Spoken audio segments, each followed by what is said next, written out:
right, guys, you ready for the next comedian? Yeah. This guy is a great guy. His name's Rudy Ruiz. He's been seen at Zany's and in New York City at the comic strip. Make some noise.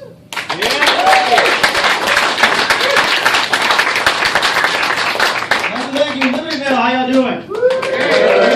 Yeah, I love the stage. I love it. Actually, yeah, whatever. Right. How many of y'all thought I was like a gangster looking to get paid from a bookie when I walked in here? A little bit, right? I've been sober for 80 days, just not in a row. Let me explain. No, yeah. Alcohol, it's a little different. It's not like weed. When you smoke weed, you go to a stop sign, and you wait for the stop sign to turn green.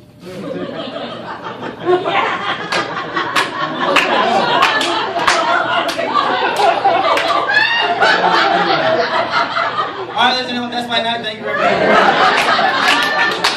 That was awesome. Nice to you guys. Well, yeah, it's so cool when it does, though. Dude, that was awesome. I love how it turned blue. Dude, that's the cops. I love this room. This is going to be good. But yeah, I've seen 2 alcohol abuse counselors, and I really need to get a rebate on that because it did not work. It feels good getting on stage and being in front of people and performing again. Because for a while I couldn't get on stage like I wanted to because a lot of inconveniences come up. You ever had that? You plan something, inconveniences come up, like jail. It's a true story. Please don't judge me. Jail's interesting because you meet some interesting people in jail, not on that intellectual level, like they're deep thinkers, more like, you're such an idiot. No wonder you're in here. I'm no better than you because I'm in here with you. I met this one guy, we're telling each other what we got punished for. This is what he tells me with a straight face. Yeah, man, I got locked up for failing 32 drug tests. You ever meet somebody that mispronounced something? You try to correct them, and they look at you and what the hell you're talking about? I looked at him like, you mean 32 drug tests? No, bro, it's more than one. It's Pearl. Oh, I beg my pardon. I have a question. What kind of probation officer allows you to fail 32 times? I want to know how that conversation went. Right. Like, Billy, come on here. See, unfortunately, you'll be going to jail for a little bit. You've failed multiple drug tests. You've been going away for a while. For like a day? No. Days. It's Pearl. Yeah, jail's a trip. Another thing, too, is that you have like weird dreams while you're in there because you're out of your elements. I had this dream of my ex-wife picked me up from jail, and on the way home, we stopped off at a gas station. I robbed the gas station to go back to jail. I did not want to go home. I know how this ride ends. In a divorce, I'm not going. Send me back to the clinic. But, yeah, divorce is a trip. Yeah, it really is. I don't know if anybody here divorced, or you know someone that's divorced, or you think about divorcing the person you brought here. It messes with you, because it hurts. It really does. And after you go through something like that, you start analyzing things you never analyzed before. TV commercials, movies, songs. Because you analyze the lyrics. They talk to you now. Do you have any classic rock fans in here? Eagles? I love the Eagles, yeah. Back in the day, they had this old love ballad called "For Hungry Love Will Keep Us Alive." Now, when I was a kid, my dad would sing that song to my mom. Very lovey-dovey. It was cool. After I got divorced, that song go to hell. I don't want to hear it. Because you're so bitter. And if you think about it, if you're hungry, love's not going to keep you alive. You ever try to buy groceries with love? They don't even work at Aldi's. You go in there, how you doing? How you doing? I'll be $65 or here's my debit card. I'm sorry, it's been declined. Do you have cash? No. But I have love. Yes, I do. I have love. Leave, go. Yeah, it's weird, man. You know, funny thing was, I'm not that person. By show of hands, anybody ever heard a song that struck a nerve with you? While you're in your car? at a McDonald's drive-thru. There you go. At the time that I got divorced, Kelly Clarkson had this song called Already Gone. And the lyric would go like, remember all the things you wanted. Every time I heard that song, I cried. I ain't gonna lie to you, I cried. I'm a man, but I cry. I was heartbroken. Now, when you try to order food at a McDonald's drive-thru, it's a little difficult when you have an emotional breakdown and you're hungry. I get there, oh, it's McDonald's, can I take the order? Song comes on. Remember all the things we wanted? Sobbing little girl. Tears came down. Now, the guy tried really hard to understand me. Like, yeah, I'll take a quarter pounder and a chocolate shake. I'm sorry, ma'am. Can you repeat that? Yeah, I said I'll have a quarter pounder and a chocolate shake. Ma'am, I'm sorry. We don't serve flounder or chocolate cake. That's not what I said. Can I have a minute, please? Take your time. Oh my God, I'm having an emotional breakdown in a drive-thru at McDonald's. I really had myself together. Tried to turn the song down, wipe my mascara and everything.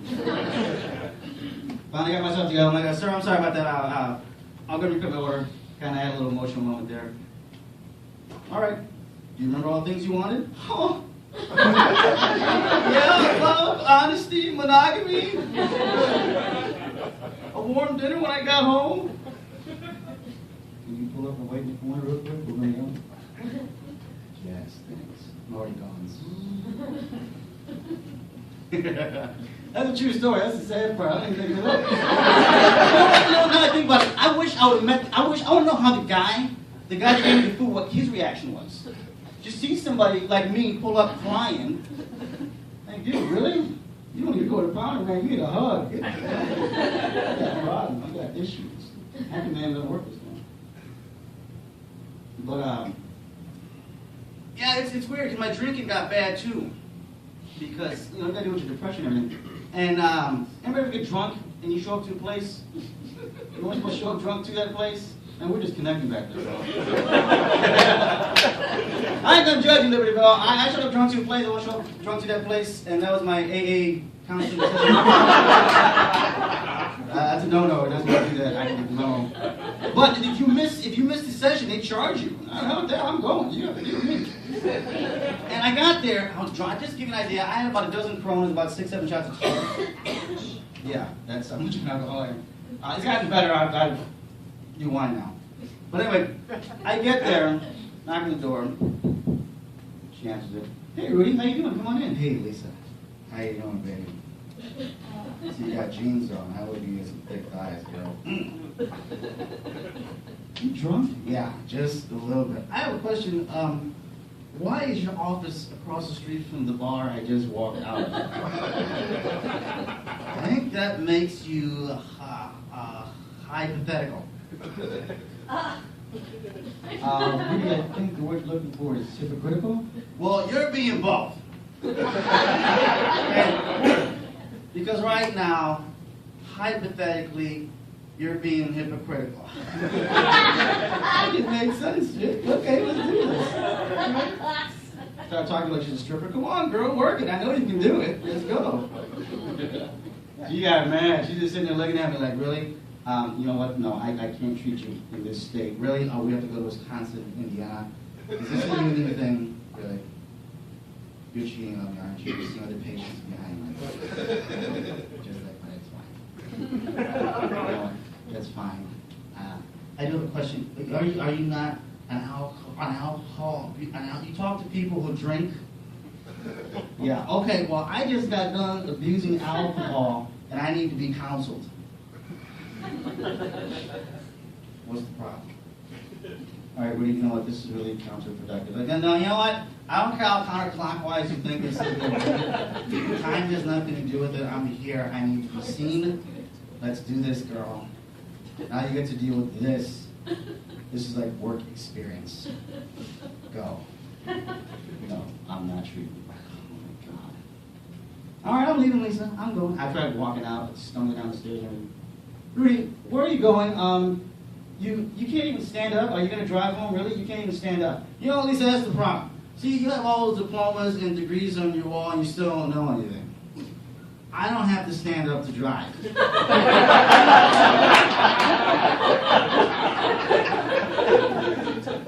So go back to college and take some more tests so you know how to talk to people.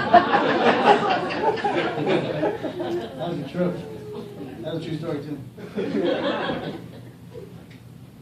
On the way over here, I'm originally from the suburbs. I grew up in Aurora. I originally moved to Chicago.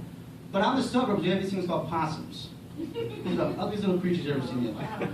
And they don't care. They're like manic depressives of like the rodent kingdom.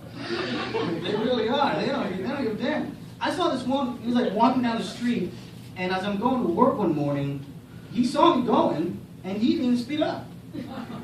I was driving, he's seeing, I lay on the horn, he says this, like, Yeah, right. just goes skirting along. I thought that was an excellent metaphor for how us men act in relationships. I'm sorry, man, you can pull my man card after the show, but I can't. Ladies, I know you're going to connect on this one, all right? Y'all have dated or you're married to a possum. Maybe you just don't know it yet. You want to talk to your man, he does this, honey, we need to talk. Well, think about it. Some of you ladies are married to squirrels, you've dated squirrels, you just don't know it. I talked to Lindsay last night, you weren't at Bill's house. Oh, in the garage. Some of y'all have been married to deer. You had a real freaky look in their face. I'm pregnant. Oh my God. That's a trip. But you know what? Y'all have been a really good audience. Give it up for yourselves one time for coming out, supporting comedy. Are you ready for your last comic?